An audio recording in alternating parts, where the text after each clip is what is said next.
visite de travail des présidents togolais, béninois et de l'ex-président béninois hier à Abidjan. Thomas Boni Yayi, Faure Gnassingbé et Patrice Talon se sont entretenus avec le président ivoirien Alassane Ouattara à sa résidence.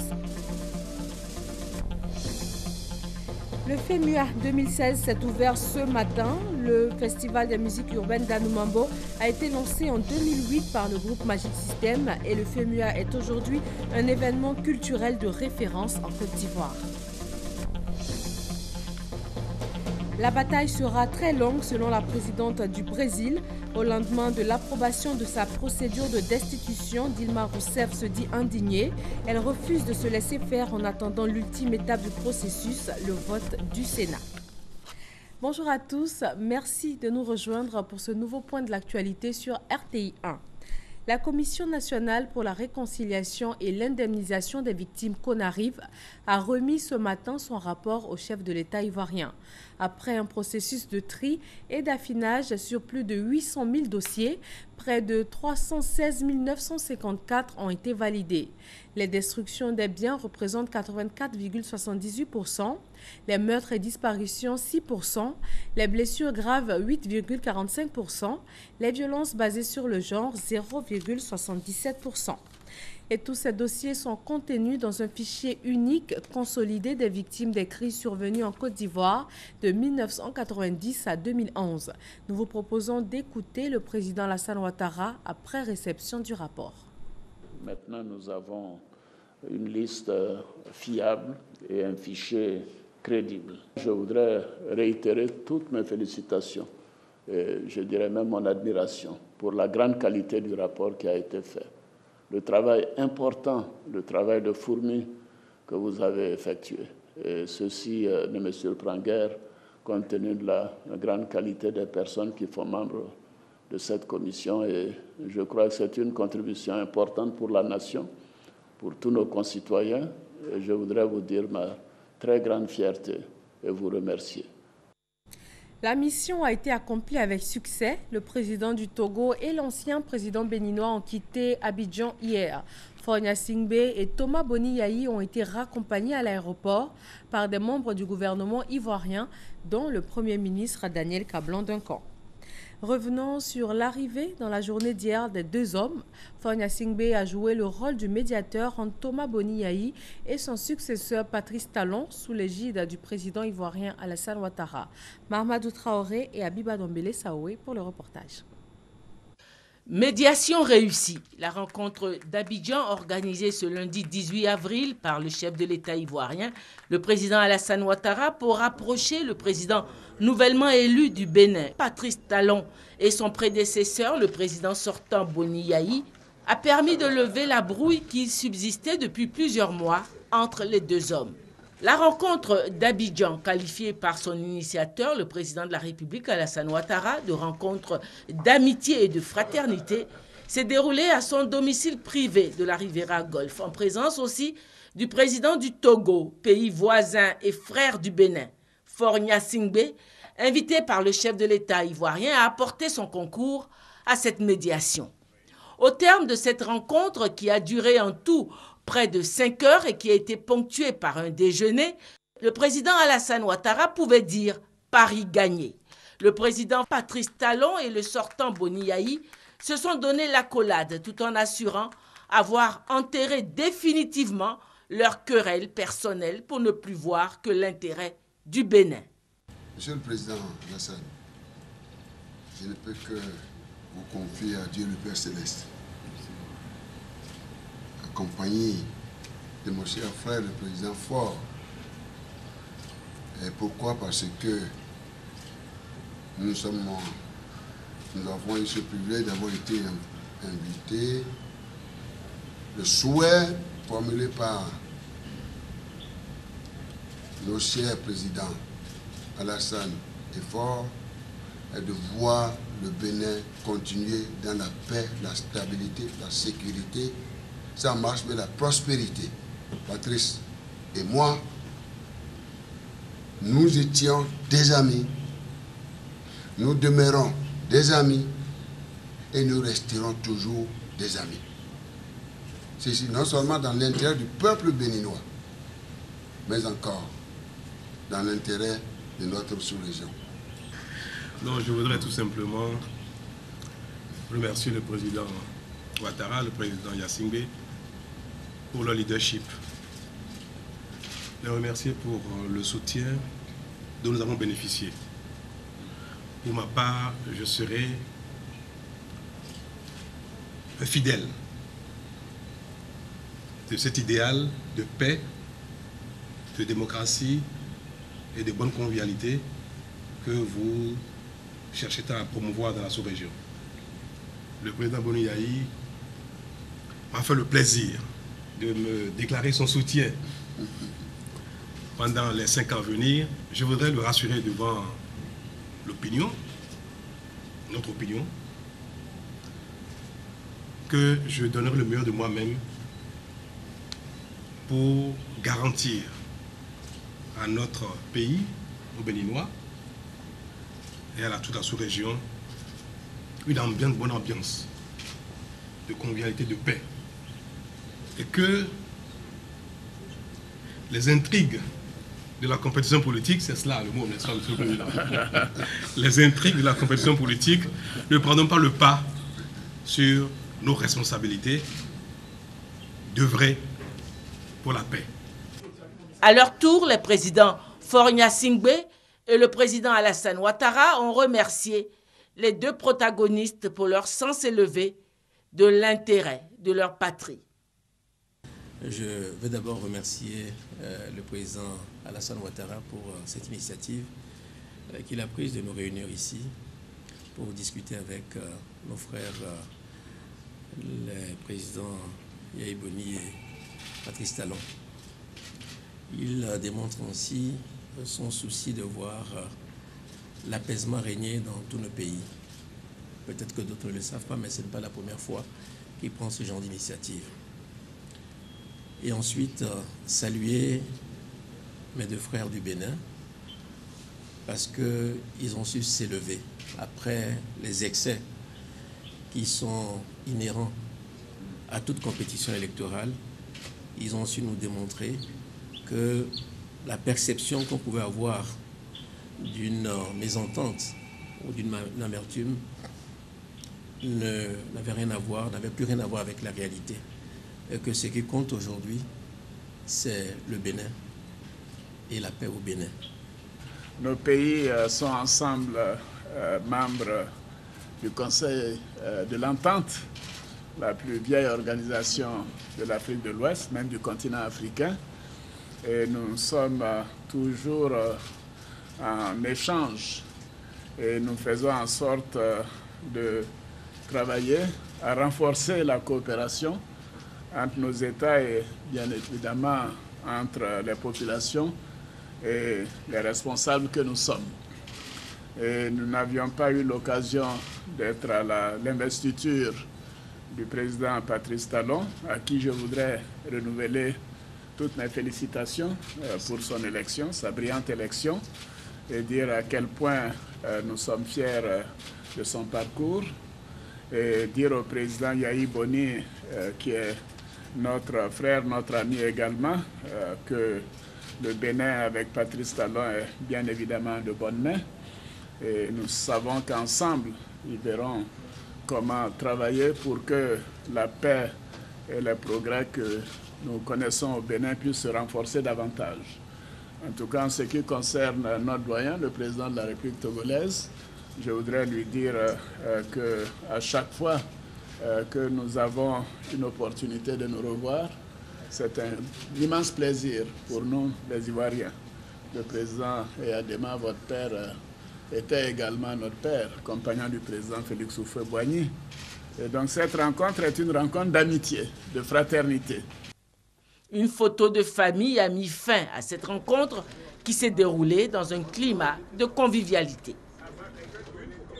Les réunions de printemps 2016 à Washington ont pris fin le 17 avril dernier. Une importante délégation ivoirienne dirigée par le Premier ministre y a pris part. Le voyage a été fructueux. Il a permis de nombreux échanges avec des membres du FMI, de la Banque mondiale et d'autres partenaires au développement. Daniel Cablon-Duncan a fait le point dès sa descente d'avion. Christelle Ménan. La délégation ivoirienne ayant participé aux réunions de printemps de Washington est de retour au pays. 3 jours sous la conduite du Premier ministre durant lesquels ministres et autorités ont interagi avec les institutions de Bretton Woods, le gouvernement américain et le secteur privé.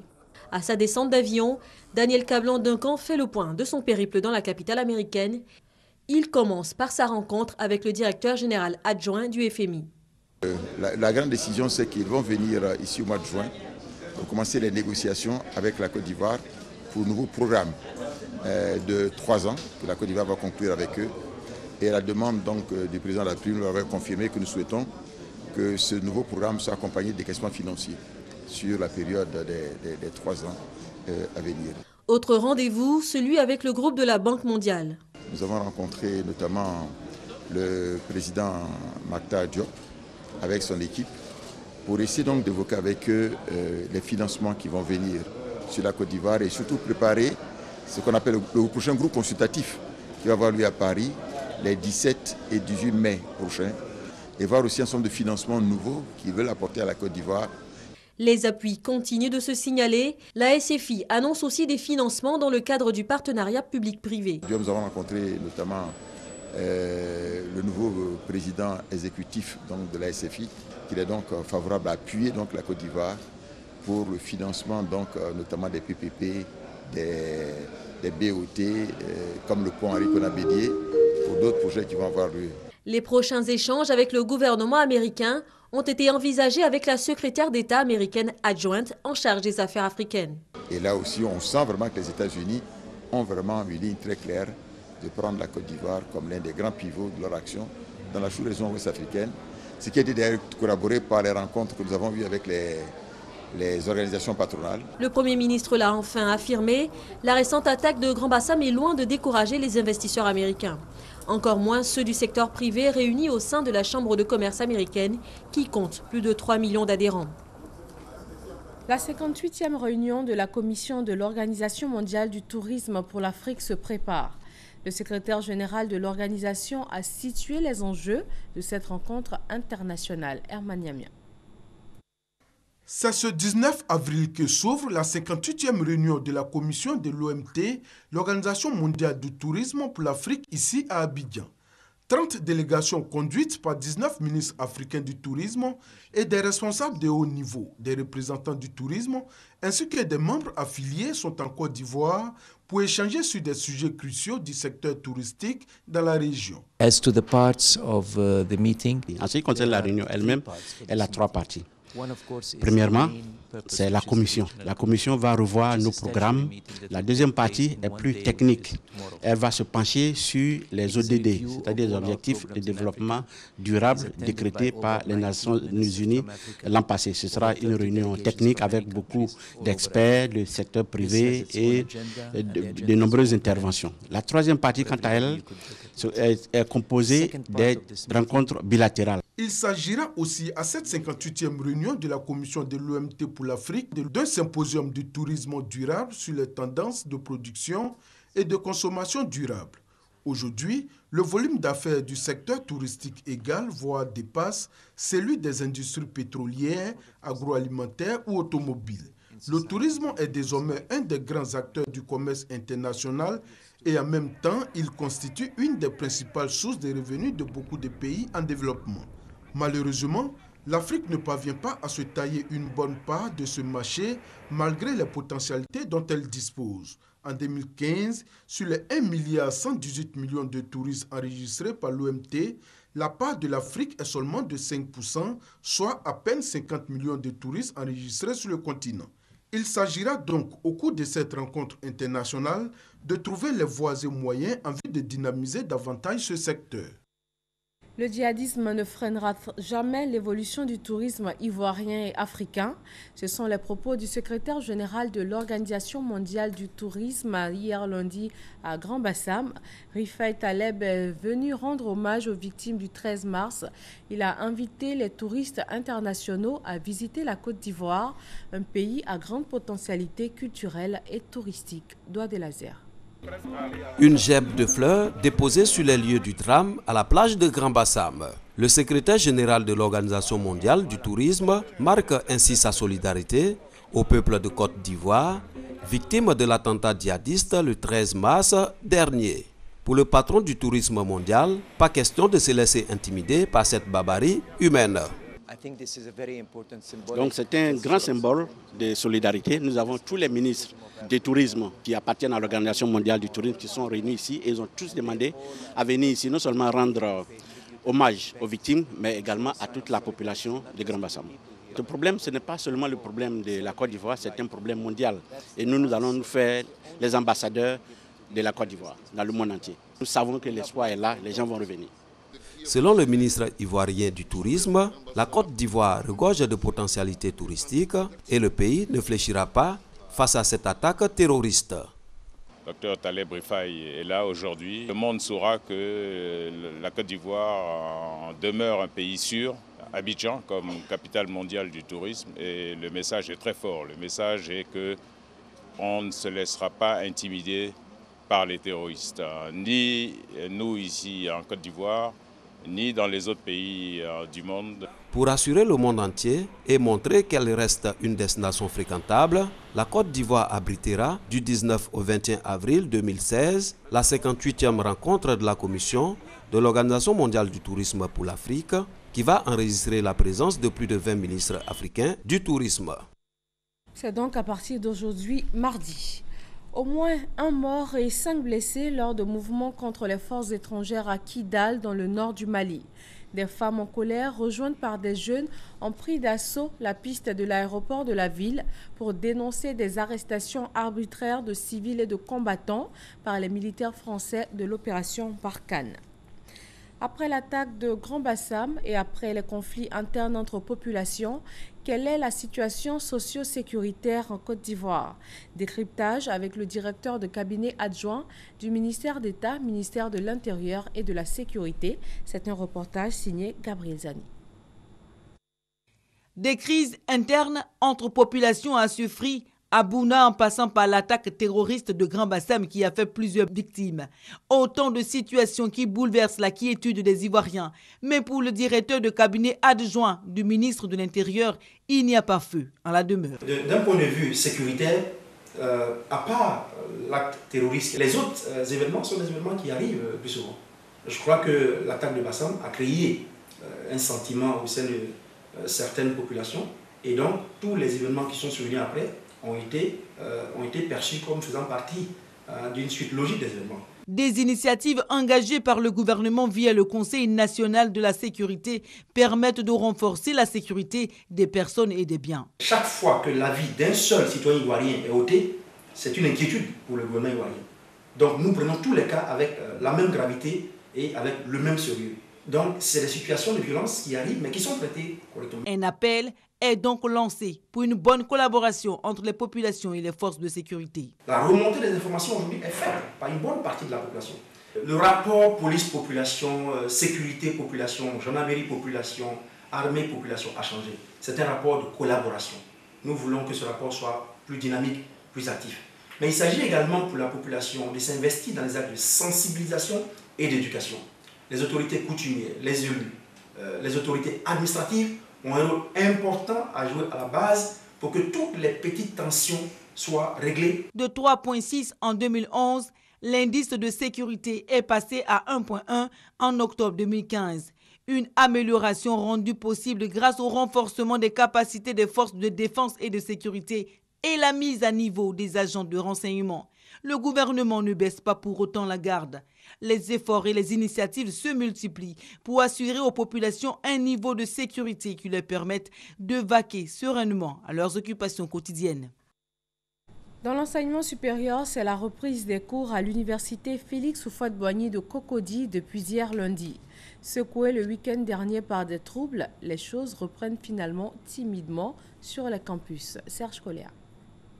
Entrée ouest de l'université Félix Houphouët-Boigny de Cocody, il est un peu plus de 14 h ce lundi 18 avril. Des étudiants revenant visiblement des cours rejoignent le quai d'embarquement des autobus de la Sotra. Après les remous de la semaine dernière, l'institution semble avoir retrouvé le calme et la sérénité. Dans les amphithéâtres et salles de cours, la reprise se ressent diversement. J'avais le cours des droits de l'homme. Les cours se sont bien passés et la reprise est effective. Nos camarades étudiants ont repris le chemin de l'école et que les cours ont véritablement repris. Ici, les étudiants, en l'absence d'enseignants, s'occupent. D'autres étudiants attendent quant à eux vainement depuis le matin l'arrivée de professeurs. Ce matin, il y avait un cours qui était prévu à 7h30. On a attendu le professeur s'est présenté, mais à notre grande surprise, il n'a pas fait de cours. Reprise timide, mais reprise quand même. Dans cette salle, étudiants et enseignants sont au rendez-vous. J'ai fait cours ce matin en première année. Et ça sont les étudiants de Master 2, c'est le premier cours de l'année. Le Master de droit privé et de droit public. En ce qui concerne l'aspect pédagogique, académique, Madame la ministre aujourd'hui a pris les dispositions nécessaires pour que les difficultés qui existaient soient résolues. Comme on a pu le constater, ce lundi 18 avril, les troubles constatés la semaine dernière font progressivement place à une ambiance studieuse. Les directeurs des ressources humaines des institutions et des départements ministériels ont rencontré le ministre de la fonction publique et de la modernisation de l'administration. Pascal Abinon a présenté à ses collaborateurs sa vision avant de définir un cadre d'échange pour mettre fin aux récriminations à l'encontre de l'administration publique ivoirienne. Patricia Omouetia. Lourdeur administrative, inefficacité, manque de transparence et de diligence sont formulés à l'encontre de notre administration publique. Pour le ministre de la fonction publique et de la modernisation de l'administration, cela doit changer. Je saisis cette occasion pour dire au DRH de prendre toutes les dispositions pour faire respecter les horaires. C'est un acte, d'autres qualifieront de banal, mais c'est le premier acte de la modernisation.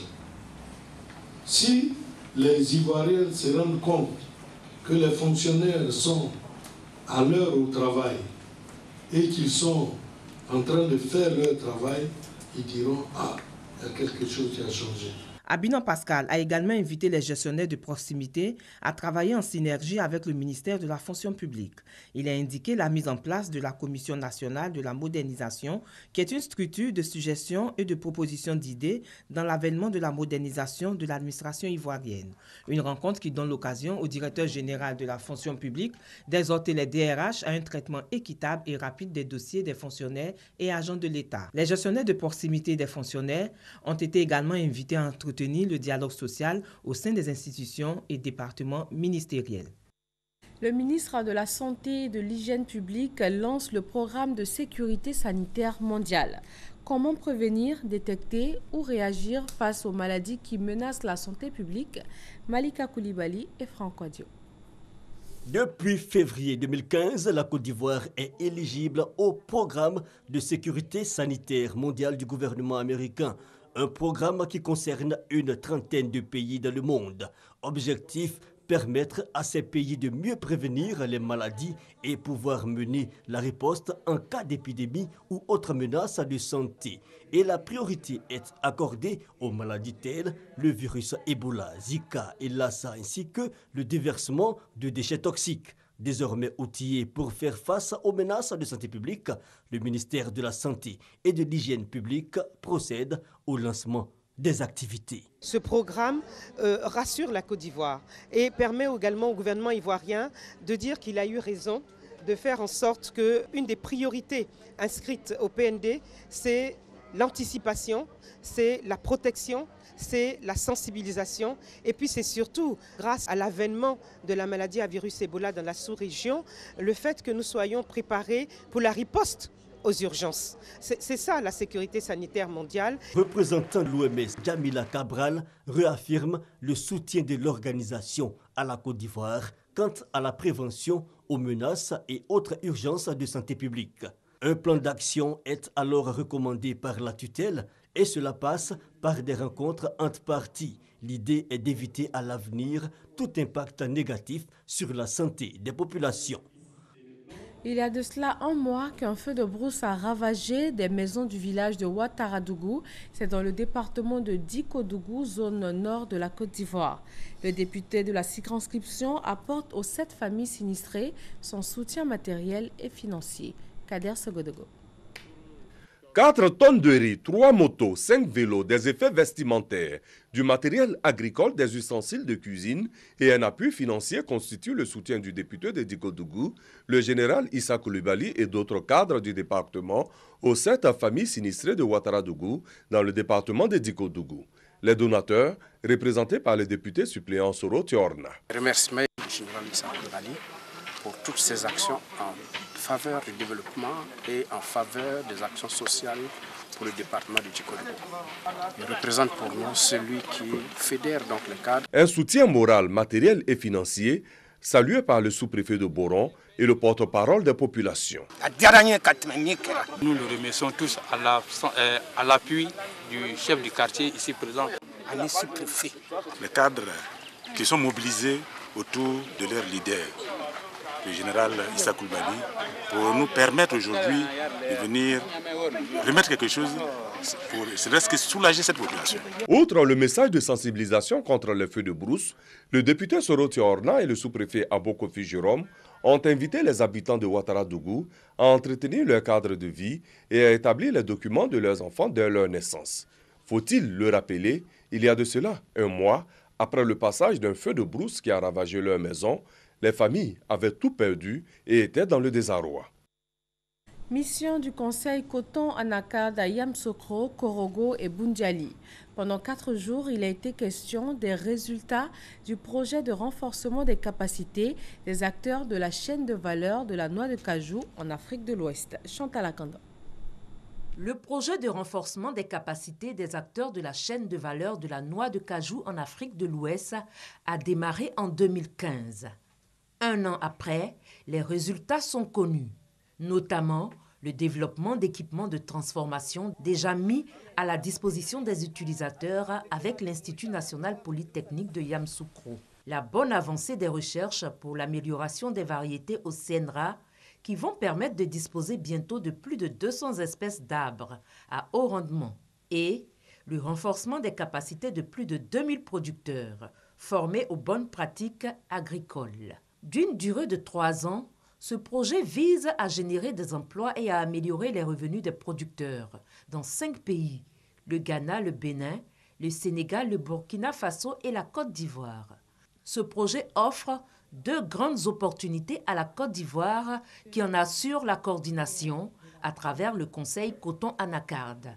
La première opportunité est la mise en place d'un réseau ouest-africain des acteurs de la filière anacarde. Ce sera un cadre d'échange d'expériences qui vise à accélérer la recherche. Pour la seconde opportunité, ce projet coïncide avec la réforme de la filière en Côte d'Ivoire. Ainsi, il permet au Conseil Coton Anacarde de mieux appuyer les initiatives prises par le gouvernement dans le cadre de cette réforme. Plus de 200 personnes ont été tuées et une centaine d'enfants kidnappés dans un raid mené par des Sud-Soudanais armés dans le sud-ouest de l'Éthiopie. Le Premier ministre Haïlé Mariam Desalegn assure que les forces éthiopiennes sont en train de prendre toutes les mesures contre les assaillants afin de libérer les enfants enlevés sans condition.